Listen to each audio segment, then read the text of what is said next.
নমস্কার, আপনারা দেখছেন চ্যানেল এবিসি। আমি বিজয়, আর প্রত্যেক দিনকার মতো আপনাদের সামনে উপস্থিত হয়ে গেছি। আজ আমি আপনাদের সঙ্গে এখন আলোচনা করব ভারতবর্ষের বিভিন্ন প্রান্তে থাকা জ্যোতির্লিঙ্গ, যা শিবলিঙ্গের মধ্যে অন্যতম, এবং দ্বাদশ জ্যোতির্লিঙ্গ জ্যোতিষশাস্ত্রে নবগ্রহ এবং দ্বাদশ রাশির সঙ্গেও কিন্তু সম্পর্কিত। এখন এই দ্বাদশ জ্যোতির্লিঙ্গর সঙ্গে দ্বাদশ রাশি এবং নবগ্রহের পারস্পরিক সম্পর্কের দিকটি আমি আপনাদের ক্ষেত্রে তুলে ধরার চেষ্টা করব এবং আলোচনা করব কোন রাশির মানুষদের ক্ষেত্রে কোন জ্যোতির্লিঙ্গ পুজো অবশ্যই বিশেষ ফলদায়ী হতে পারে সেই সম্পর্কে। প্রথমে আলোচনা করব রামেশ্বরম জ্যোতির্লিঙ্গ সম্পর্কে। দেখুন, ভারতবর্ষের দক্ষিণ প্রান্তে অবস্থিত রামেশ্বরম জ্যোতির্লিঙ্গ। রামেশ্বরম শব্দের অর্থ হচ্ছে রাম এর ঈশ্বর। ভগবান রামচন্দ্র তার ইষ্ট দেবতা ভগবান শিবের উদ্দেশ্যে এই মন্দির প্রতিষ্ঠা করেছিলেন। এই শিবলিঙ্গ জ্যোতিষশাস্ত্রে মেষ রাশির সঙ্গে সম্পর্কিত। মেষ রাশি হলো রবির উচ্চক্ষেত্র এবং ভগবান রামচন্দ্র হলো দশাবতারের মধ্যে রবির অবতার। তাই ভগবান রামচন্দ্র কর্তৃক প্রতিষ্ঠিত এই রামেশ্বরম মন্দির নবগ্রহের মধ্যে রবি গ্রহকে নির্দেশ করে। এই জ্যোতির্লিঙ্গ পূজাপাঠ এবং দর্শন মেষ রাশির জন্য খুবই শুভ। এছাড়া রবি গ্রহ অশুভ হলে তার ফল কিন্তু শুভ হয়ে থাকে। সোমনাথ জ্যোতির্লিঙ্গ ২ নম্বর জ্যোতির্লিঙ্গ। দেখুন, ভারতবর্ষের পশ্চিম প্রান্তে অবস্থিত এই জ্যোতির্লিঙ্গ। কালিকা পুরাণে, শিব পুরাণে আমরা জানতে পারি দক্ষরাজ কর্তৃক শাপিত হয়ে চন্দ্রদেব এখানে ভগবান শিবের আরাধনা করেছেন নিজের নিজের স্বার্থ সিদ্ধির জন্য। তাই জ্যোতির্লিঙ্গ নবগ্রহের মধ্যে চন্দ্রগ্রহের সঙ্গে সম্পর্কিত এবং জ্যোতির্লিঙ্গের নামও কিন্তু চন্দ্রদেবের অপর নাম সোমের সাথে সম্পর্কিত। সোমের দেবরূপ ভগবান শিব এখানে সোমনাথ রূপে পরিচিত হয়ে থাকে। এছাড়া এই জ্যোতির্লিঙ্গ রাশিচক্রে বৃষ রাশির সঙ্গে সম্পর্কিত, কারণ বৃষ রাশি হলো চন্দ্রের উচ্চভাব, উচ্চক্ষেত্র। এছাড়া দশাবতারের মধ্যে চন্দ্রের অবতার ভগবান শ্রীকৃষ্ণ এবং এর সাথে সাথে জ্যোতির্লিঙ্গের সম্পর্ক কিন্তু শাস্ত্রে জানা যায়। এই জ্যোতির্লিঙ্গের পূজাপাঠ ও দর্শন চন্দ্রগ্রহের এবং বিশ্বরাশির মানুষদের জন্য অশুভ প্রকোপ থেকে বাঁচাতে পারে। ৩ নম্বর আলোচনা করব নাগেশ্বর জ্যোতির্লিঙ্গ। দেখুন, নাগেশ্বর জ্যোতির্লিঙ্গ ভারতবর্ষের পশ্চিম ভাগে অবস্থিত। এই জ্যোতির্লিঙ্গ দানব দ্বারকা ও ভগবান শিবের অন্যতম ভক্ত সুপ্রিয়ার সাথে সম্পর্কযুক্ত। ভগবান শিব দ্বারকা দানবকে দমন করে ওনার ভক্ত সুপ্রিয়াকে উদ্ধার করেন। এই জ্যোতির্লিঙ্গ তার নবগ্রহের মধ্যে দ্বৈত বা অসুররূপী রাহু গ্রহের সঙ্গে সম্পর্কযুক্ত। তাই জন্মছকে রাহুর কুপ্রভাব বিনষ্ট হয় যেন, এই জন্য এই জ্যোতির্লিঙ্গের পূজাপাঠ দর্শন শুভ হয়ে থাকে। এছাড়া রাশিচক্রে মিথুন রাশি এবং রাহুর যেহেতু উচ্চক্ষেত্র হয়ে থাকে, তাই মিথুন রাশির জাতক জাতিকাদের এই জ্যোতির্লিঙ্গের দর্শন বিশেষ শুভ হয়ে থাকে। ওমকারেশ্বরের জ্যোতির্লিঙ্গ। দেখুন, ভারতবর্ষের মধ্যভাগে অবস্থিত এই জ্যোতির্লিঙ্গ ওমকার নাথ ধ্বনির ঈশ্বর রূপে এই স্থানে ভগবান শিবের অবস্থান হয়ে থাকে। পুরাণে বর্ণিত কাহিনী অনুযায়ী একদা দেব ও দানবের মধ্যে মহাযুদ্ধ অনুষ্ঠিত হয় এবং দেবগুরু বৃহস্পতি নির্দেশ এই স্থানে কিন্তু ভগবান শিবের স্তব করেছেন। তখন ভগবান শিব দেবগণ কর্তৃক স্তবে প্রসন্ন হয়ে ওমকারেশ্বর রূপ ধারণ করেন, দানব ও অসুর বিনাশ করেন ও দেবতাগণকে বিজয় প্রাপ্ত হন। তাই এই স্থান দেবগুরু বৃহস্পতি এবং দেবগণের সাথে বিশেষভাবে সম্পর্কযুক্ত। তাই নবগ্রহের মধ্যে এই জ্যোতির্লিঙ্গ গুরু বৃহস্পতির সঙ্গে সম্পর্কিত। এই জ্যোতির্লিঙ্গের দর্শন ও পূজাপাঠে বৃহস্পতির অশুভত্ব নাশ হয় এবং কর্কট রাশির সঙ্গে যেহেতু বৃহস্পতির সম্পর্ক রয়েছে, কর্কট রাশিতে যেহেতু বৃহস্পতির উচ্চস্থ ঘর, তাই কর্কট রাশির মানুষরা কিন্তু এই জ্যোতির্লিঙ্গ দর্শনে বিশেষ সুফল প্রাপ্তি ঘটাতে পারবে। দেখুন, এবার আলোচনা করব বৈদ্যনাথ জ্যোতির্লিঙ্গ। এই জ্যোতির্লিঙ্গ হচ্ছে ভারতবর্ষের পূর্বভাগে ঝাড়খণ্ডের রাজ্যে কিন্তু দেওঘরের নিকট সাঁওতাল পরগনায় অবস্থিত। এই স্থানে ভগবান শিব বৈদ্যনাথ জ্যোতির্লিঙ্গ নামে খ্যাত। বৈদ্য শব্দের অর্থ হচ্ছে চিকিৎসক। এই শিবলিঙ্গের পূজাপাঠ ও রোগ সর্বশ্রেষ্ঠ কিন্তু প্রশমন হয়ে থাকে। এছাড়া মোক্ষ লাভ ঘটে থাকে। তাই পৌরাণিক কাহিনী অনুযায়ী একদা অসুররাজ রাবণ স্তবের দ্বারা ভগবান শিবকে প্রসন্ন করে কৈলাস হতে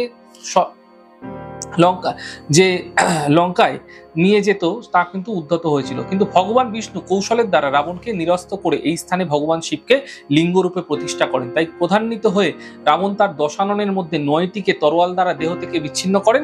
কিন্তু ভগবান শিব বৈদ্য অর্থাৎ চিকিৎসক রূপে তার কিন্তু দেহে ৯টি অন্যান্য পুনরায় সংযুক্ত করে থাকেন। তাই এই স্থান ভগবান শিব বৈদ্যনাথ নামে কিন্তু পরিচিত। সিংহ রাশির মানুষরা কিন্তু এই জ্যোতির্লিঙ্গ পুজো করলে বিশেষ ফায়দা দেখতে পাবে। মল্লিকার্জুন জ্যোতির্লিঙ্গ ৬ নম্বর। দেখুন, ভারতবর্ষের দক্ষিণ ভাগে অবস্থিত হয়ে থাকে। মল্লিকার্জুন শব্দের অর্থ হলো মল্লিকের অর্জুন।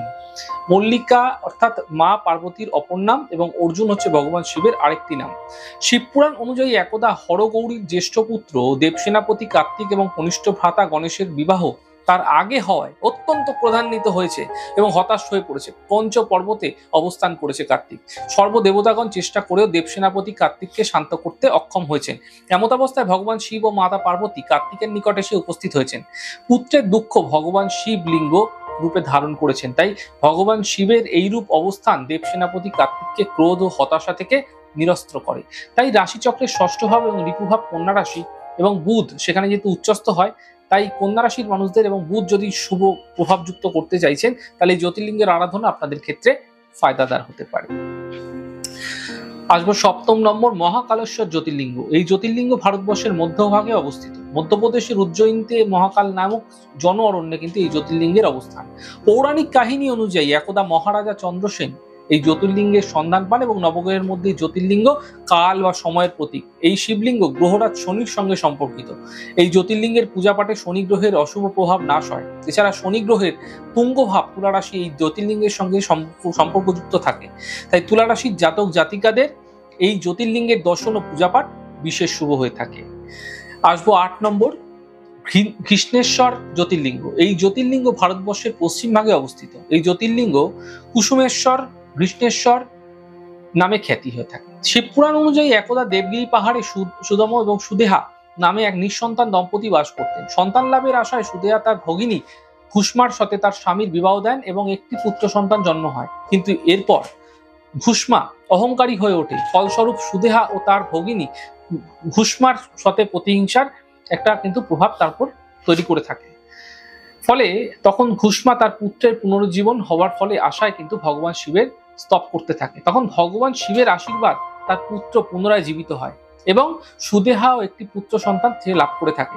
তখন সুধর্মের অনুরোধে ভগবান শিব এই স্থানে কিন্তু জ্যোতির্লিঙ্গ রূপ অবস্থান করেন। তাই বৃশ্চিক রাশির জাতক জাতিকাদের ক্ষেত্রে এই দর্শন এবং পূজাপাঠ অত্যন্ত বিশেষ শুভ হয়ে থাকে। দেখুন কাশী বিশ্বনাথ 9 নম্বর জ্যোতির্লিঙ্গ। ভারতবর্ষের উত্তর ভাগে অবস্থিত এই জ্যোতির্লিঙ্গ উত্তরপ্রদেশের বেনারস নগরীতে পবিত্র গঙ্গা নদীর নিকটবর্তী স্থানে মহাপ্রসিদ্ধ এই জ্যোতির্লিঙ্গের অবস্থান হয়ে থাকে। ভগবান শিবের খুবই প্রিয় এই মন্দির। ভক্তগণের বিশ্বাসী ভগবান শিব স্বয়ং এই স্থানে অধিষ্ঠান করেন এবং এই স্থানে যে পরলোক গমন করে তার মোক্ষলাভ ও নির্বাণ প্রাপ্তি ঘটে থাকে। উল্লেখযোগ্য নবগ্রহের মধ্যে কেতু গ্রহ মোক্ষলাভের সঙ্গে সম্পর্কযুক্ত। তাই কাশী বিশ্বনাথ জ্যোতির্লিঙ্গ দর্শনে পূজাপাঠ মানুষের মধ্যে কিন্তু কেতু গ্রহের সুপ্রভাব, বৈষয়িক ভাবগুলি বা অনাসক্তি যেগুলি রয়েছে এবং আধ্যাত্মিকতার যে উন্মেষ সেগুলো ঘটিয়ে থাকে। রাশিচক্রের মধ্যে কেতু গ্রহের উচ্চস্থান হলো ধনু রাশি। তাই ধনু রাশির জাতক জাতিকাদের এই জ্যোতির্লিঙ্গ দর্শন পূজাপাঠ বিশেষ শুভকর হয়ে থাকে।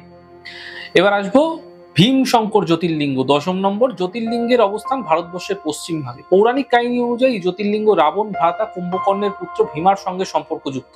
যখন ভীমা অবগত হয় যে পিতা কুম্ভকর্ণের মৃত্যু ভগবান বিষ্ণু শ্রীরাম অবতারের হাতে হবে, তখন সে ভগবান বিষ্ণুর প্রতি প্রতিশোধ নেওয়ার সংকল্প করে।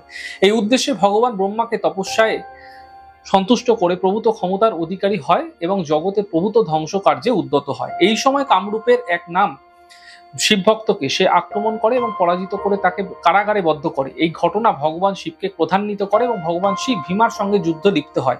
প্রবল বিক্রমে তাকে পরাজিত করে ভীষ্মে পরিণত হয়। তখন ভগবান শিব তাকে পরাজিত করার পর শান্ত অবস্থায় ফিরে আসতে অক্ষম হন এবং তাণ্ডব করতে থাকেন। এই সময় দেবগণ স্তব দ্বারা তাকে সন্তুষ্ট করেন এবং ভগবান শিব জ্যোতির্লিঙ্গ রূপ ধারণ করেন। এই জ্যোতির্লিঙ্গের নবগ্রহের মধ্যে প্রবল যে পরাক্রমী মঙ্গল এখানে কিন্তু সম্পর্কিত। তাই জ্যোতির্লিঙ্গের পূজাপাঠ দর্শনে মঙ্গল গ্রহ এবং মকর রাশির শুভত্ব বৃদ্ধি পেয়ে থাকে। কেদারনাথ 11 নম্বর জ্যোতির্লিঙ্গ। কেদারনাথ জ্যোতির্লিঙ্গ ভারতের উত্তর ভাগে হিমালয় পর্বতের কোলে অবস্থিত। হিমালয় পর্বত 12,000 ফুট উচ্চ অবস্থিত। কেদার পর্বতের এই জ্যোতির্লিঙ্গে অবস্থিত থাকে। তাই হরিদ্বার থেকে এই স্থানের দূরত্ব 150 মাইল। এই জ্যোতির্লিঙ্গ বছরে 6 মাস পুণ্যার্থীদের জন্য খোলা থাকে। পৌরাণিক কাহিনী অনুযায়ী একদা ভগবান বিষ্ণুর নর এবং নারায়ণ অবতারের তপস্যায় তুষ্ট হয়ে ভগবান শিব এই স্থানে জ্যোতির্লিঙ্গ রূপে স্থায়ীভাবে অবস্থান করেন। ভক্তগণ বিশ্বাস করেন কেদারনাথ জ্যোতির্লিঙ্গ দর্শনে একজন ভক্তের সর্বমনস্কামনা আকাঙ্ক্ষা পূর্ণ হয়ে থাকে। তাই রাশিচক্রের একাদশ স্থান কুম্ভ রাশি এবং জ্যোতির্লিঙ্গের সাথে সম্পর্কিত। তাই কুম্ভ রাশির জাতক জাতিকাদের জন্য এই জ্যোতির্লিঙ্গ দর্শন পূজাপাঠ বিশেষ শুভ হয়ে থাকে। ত্রম্বকেশ্বর জ্যোতির্লিঙ্গ দেখুন দ্বাদশ জ্যোতির্লিঙ্গ ভারতবর্ষের পশ্চিমভাগে জ্যোতির্লিঙ্গের অবস্থান। পৌরাণিক কাহিনী অনুযায়ী একদা গৌতম ঋষি বরুণ দেবের আশীর্বাদে খাদ্য ও শস্যের অপরিমিত নিরবিচ্ছিন্ন যোগদানের যে বর লাভ করে ছিলেন একবার, তো দেবগণ তার প্রতি হিংসা বশত একটি মানে গরুকে তার উদ্যানের মধ্যে প্রেরণ করলেন, দিয়ে দিলেন এবং সর্বখাদ্য শস্য ভক্ষণ করে নেওয়ার জন্য সেই গরুকে বললেন। ভুলবশত গৌতম ঋষি গরুকে হত্যা করে ফেলেন কখনো। এই সময় গৌতম ঋষি ভগবান শিবের কাছে স্থানটিতে শুদ্ধ করার প্রার্থনা করেন। এমত অবস্থায় ভগবান শিব ত্র্যম্বকেশ্বর জ্যোতির্লিঙ্গ রূপে এই স্থানে অবস্থান করেন এবং গঙ্গা নদীর প্রবাহের দ্বারা এই স্থানকে শুদ্ধ করেন। এই জ্যোতির্লিঙ্গ নবগ্রহের মধ্যে শুক্র গ্রহের সঙ্গে সম্পর্কযুক্ত। এই জ্যোতির্লিঙ্গ দর্শন এবং পূজাপাঠে শুক্র গ্রহের শুভত্ব বৃদ্ধি পায় এবং মীন রাশিতে যেহেতু শুক্র উচ্চস্থ হয়, তাই মীন রাশির মানুষরাও কিন্তু এই জ্যোতির্লিঙ্গ পূজাপাঠে বিশেষ সুফল লাভ করতে পারে। তাহলে আজ আমি আপনাদের সঙ্গে আলোচনা করলাম দ্বাদশ জ্যোতির্লিঙ্গের বিশেষ মাহাত্ম্য এবং দ্বাদশ জ্যোতির্লিঙ্গের পুজো, কোন কোন রাশির মানুষেরা কোন কোন জ্যোতির্লিঙ্গের পুজো করলে দ্রুত বিশেষ ফললাভ আপনাদের ক্ষেত্রে মিলতে পারে এবং কোন গ্রহের শুভত্বকে বৃদ্ধি করতে কোন জ্যোতির্লিঙ্গের আরাধনা করবেন সেই বিষয়ে আলোচনা করলাম। আমাদের ছোট ছোট আলোচনা যদি আপনাদের ভালো লাগে সেক্ষেত্রে অবশ্যই লাইক করতে, কমেন্ট করতে, সাবস্ক্রাইব এবং শেয়ার করতে বন্ধুদের সঙ্গে ভুলবেন না। অনেক ভালো, সুন্দর এবং সুস্থ থাকুন। আগামী পর্বে দেখা হবে। নমস্কার।